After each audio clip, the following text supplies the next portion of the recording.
ఆడ రోజుకొక పేరు.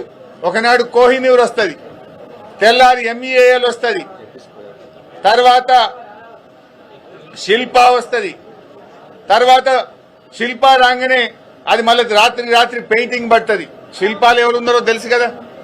ఆ తర్వాత AQ స్క్వేర్ వస్తుంది, ఆ తర్వాత మళ్ళీ కోహినూర్ సింప్లెక్స్ వస్తుంది. ఎందుకు బోర్డుల మీద పేర్లు మారుతున్నాయి? AQ స్క్వేర్ ఇంకా నీ కొడుకున్నది నిజం కాదా? శిల్పాతో మీకు వ్యాపార సంబంధాలున్నాయి నిజం కాదా? పెడదామా, డాక్యుమెంట్లు బయట పెడదామా? శిల్పాతో రాఘవ కంపెనీకి ఇవాళ హైదరాబాద్ లో వ్యాపార సంబంధాలు ఉన్నాయా లేవా? AQ స్క్వేర్ లో మీ కొడుకు భాగస్వామ్యా కాదా?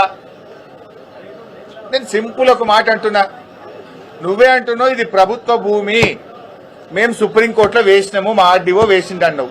ప్రభుత్వ భూమి అయితే నీ హైడ్రా గడివిక్తుందా? ప్రభుత్వ భూములు కాపాడడానికి, చెరువులు కాపాడడానికే కదా హైడ్రా.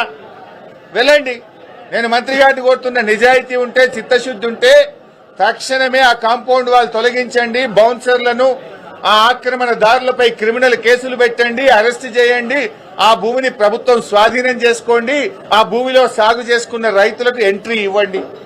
2.5 ఏళ్లుగా రెవెన్యూ మంత్రిగా మరి నువ్వేం చేస్తున్నావు? ప్రభుత్వ భూమి అని నిన్న చెప్పినావు కదా. If it is government land, why government is not taking action? As per the Land Ceiling Act, RDO is the custodian of the ceiling lands. Then what is that RDO is doing? What is that Hydra is doing? పేదోళ్ళ ఇండ్ల మీదకి శనివారం ఆదివారం పై రాత్రికి రాత్రే కూలుస్తారు. High court స్టేలున్నా కూల్చే Hydraa ఇక్కడ a stay లేదు.